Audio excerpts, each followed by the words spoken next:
Затоа сега ќе преминеме кон првото прашање од невладините организации, а доаѓа од Субверзивен фонд. Ве молам представникот или представничката на Субверзивен фонд да го постави своето прашање. Заради ограниченото време, да ви назначам дека прашањата треба да бидат поставени до најмногу 20 кандидати по ваш избор. Повелете. Добро вечер на сите. Александра Глиновска од Субверзивен фонд. Првенствено би сакала да се заблагодарам за шансата да продискутираме вечерва. Ве молам за директни прашања. Мола? Ве молам за директни прашања во интерес на време. Моето прашање е адресирани до сите кандидати.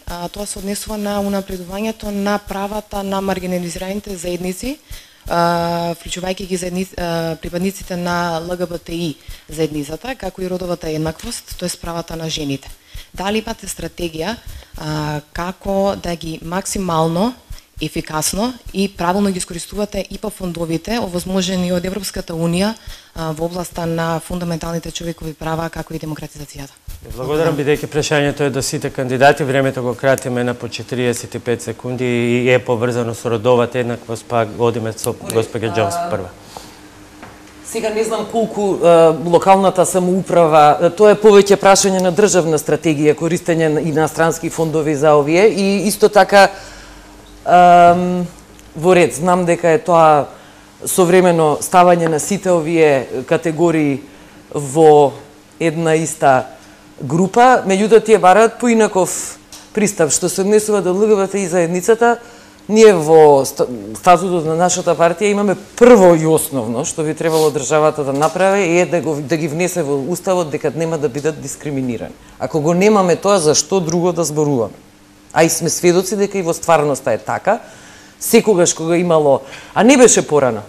Кога бевме пред 10 на 15 години, мислам дека ЛГБТ и заедницата беше многу по-релаксирана. Значи, е прашање и на некакви политики, можеби на претходната власт да се создава таква нетрпеливост и нетолеранција кон ЛГБТ и заедницата. Господин Шектански. Родовите ме прашавте, само 5 секунди.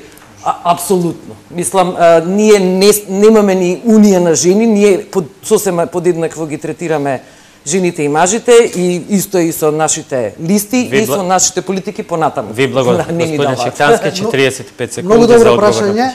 Значи, тоа се центри за социјална работа. Значи, еден термин од минатиот систем, кој што се користел 50 години, меѓутоа, за жал и наредниве 25 се користи за сега. Ова се повеќе работи на централно ниво, меѓутоа, во сите градови, во сите метрополи постојат центри на локално ниво. Зборам како главни градови во Париз, во Лондон. Центри за социјална заштита, за помош на социјално загрозените лица, значи преку разни форми на пружење помош, на самохраните малки исклучиво. Значи тоа го немаме сега во овој модел од комунизмот наследен, преку центрите за социјална работа, меѓутоа градот како метропола каде што има 70% од населението во државата, задолжително мора да се грижи. Значи формирање на такви центри, да. Ви благодарам. Господин Тодоров.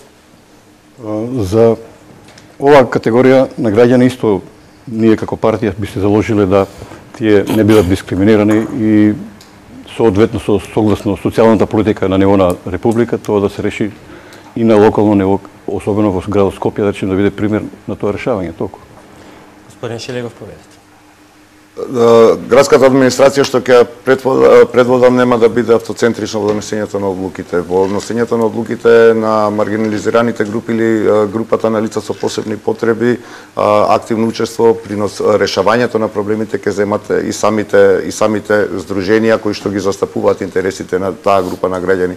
Во текот на кампањата и во предизборието надвор од очите на камерите, јас разговарав со тие луѓе и разговаравме на заеднички средби, поднесовме на согласност. Градот ќе функционира во администрација каде што заеднички ќе бидат вклучени градоначалникот, представникот на градската администрација и представникот од интересната група чиј што проблем треба да го решиме. Во Мајчин дом 20% од капацитетот се употребува за медицинските цели, 80% ќе го претвориме во дневен центар за помош и рехабилитација на лицата со посебни потреби. Во текот на наредната година во Топанско поле започнува изградба на исто таков еден дневен центар со крајна идеја да ги дисперзираме таквите центри на единиците на локална самоуправа на општините во градот Скопје.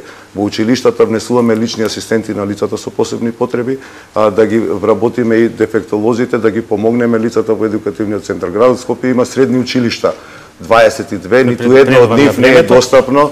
Ниту едно од нив не е достапно за лицата со посебни потреби. Предупредувам на времето, господине Шилегов, ќе се доискажете во продолжение.